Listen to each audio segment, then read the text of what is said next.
Share. Iba na ang kahulugan ng salitang iyan sa henerasyon ng mga kabataan ngayon. Kung dati candy at hole ng usong sinishare, ngayon mula sa umagahan, tanghalian, hapunan at ultimo kulay ng kuko nila ay sinishare na ngayon ng mga tao. Tanong ng bayan, pakialam namin, hanggang saan nga ba dapat ang pag-share? Kailangan ba nating pag-isipan muna ang ating gagawin at sasabihin bago ito ipakita sa nakararami? Naiisip ba nating marahil ay sobra na o posible kayang nasasagasaan na tayo sa ating mga kilos at salita? Alamin natin ang sagot. I am Jelo Andres and this is Trend TV, Media 101 for everyone.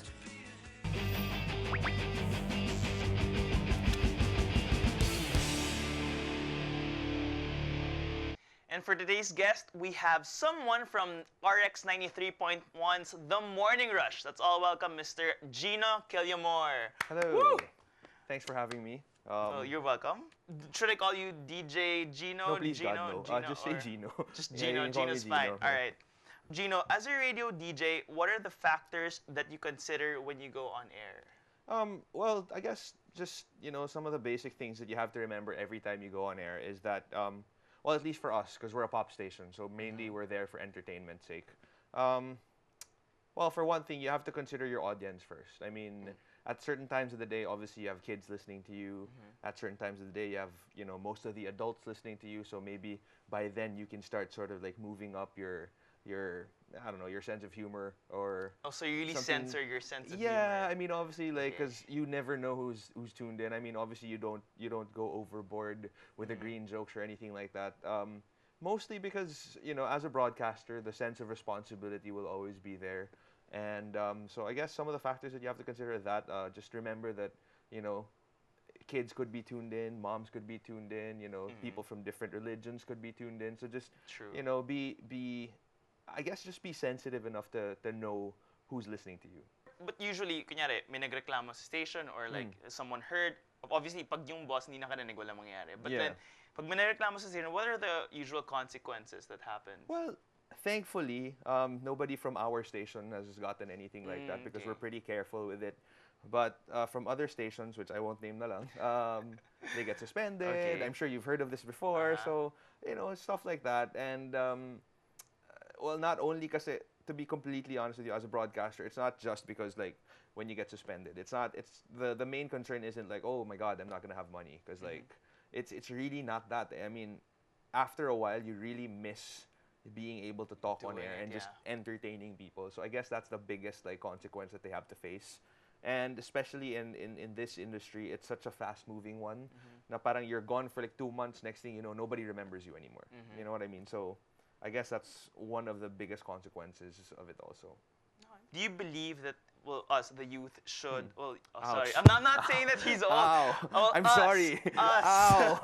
the youth, should So learn. that's what it feels like. I'm sorry. That's all right. So do you believe that us, Okay, the okay. youth, It's all right, it's all right.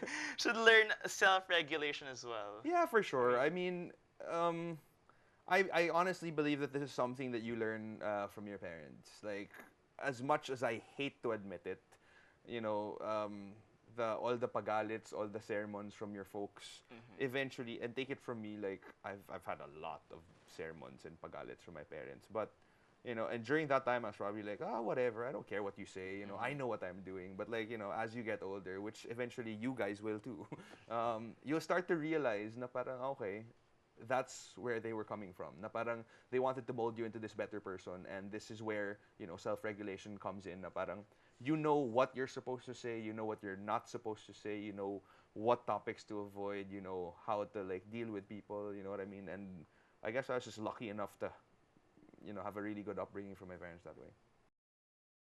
We have this portion on this show called complete the sentence, or maybe 10 sentences. Okay, this really scares Alright. me because I have This a is really really candid scary. brain. Okay.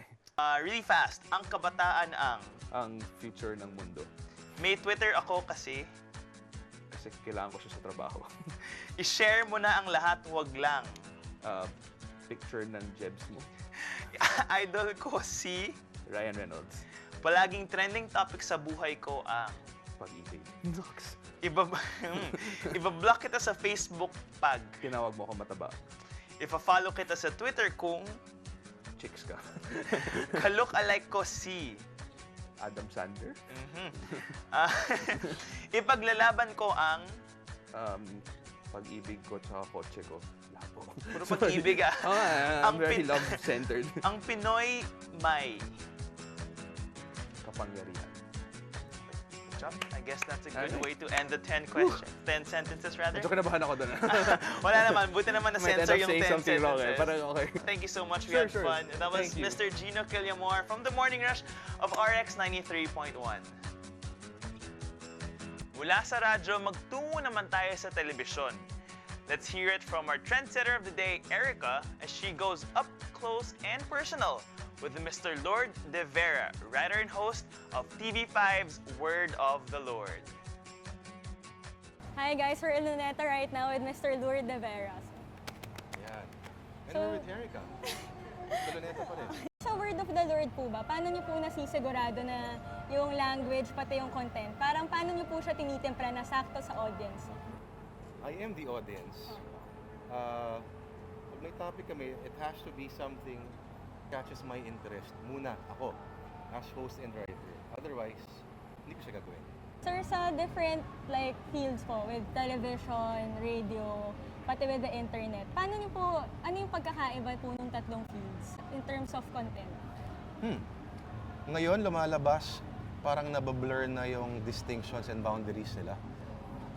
TV is already employing the elements of social media because it has great ano kasi, it has great metrics kasi parang they can actually measure by way of social media kung ilang tao nanonood Opo. or in real time yung response sa mga ginagawa nila.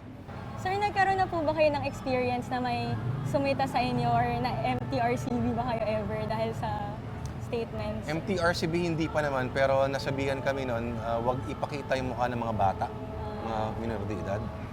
At napagsabihan kami ng opisina na wag nang maghubad. Kasi naalibadbaran sila sa tiyan namin. Sir, ano po ba yung mga gano'n, yung mga proper etiquette when on cam, or on radio? First, you're not supposed to curse. You're not supposed to say anything inflammatory that would incite violence, sedition. You're not supposed to agitate, depending on the circumstances.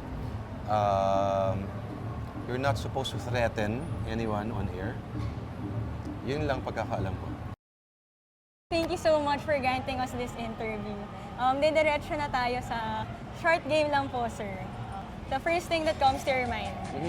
Okay, ang kabataan ang... Pag-asa ng bayan daw. May Twitter ako kasi. Kasi sabi ng trabaho ko, I-share mo na ang lahat, wag lang ang... madilim ko sikreto. Idol ko si... Ronnie Lazaro. Palaging trending topic sa buhay ko ang... Anong kakainin ko mamaya? Iba-block kita sa Facebook ko. Napaka-stupido ng pinost mo. Ipa-follow kita sa Twitter pag... Maganda yung Boracay pics mo. Ka-look-alike ko si... Jong Hilario. Ipaglalaban ko ang... Karapatan ko na kumain ng kahit ano kong gustong kainin.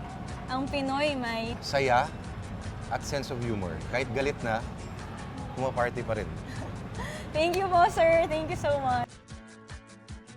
Sa mundo natin ngayon, alam mo bang nababuhay tayo tila bilang mga contestant sa Pinoy Big Brother?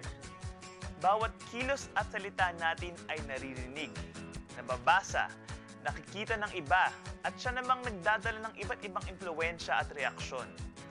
Kaya naman kung mag-ala Vin Diesel tayo sa mga Fast and the Furious nating sinasabi at ginagawa, sa pagsambit ng bawat hininga mo sa Twitter, sa akala mong nakakatawang joke, at sa walang tigil mong pag-twerk, napakadaling maging insensitive, makasakit, at makasagasa ng iba. Kung gusto mo maging big winner sa buhay na to, maging maingat at matalino tayo sa mga sinasabi at ginagawa natin. This has been Trend TV, Kabataan, tayo ang magsimula.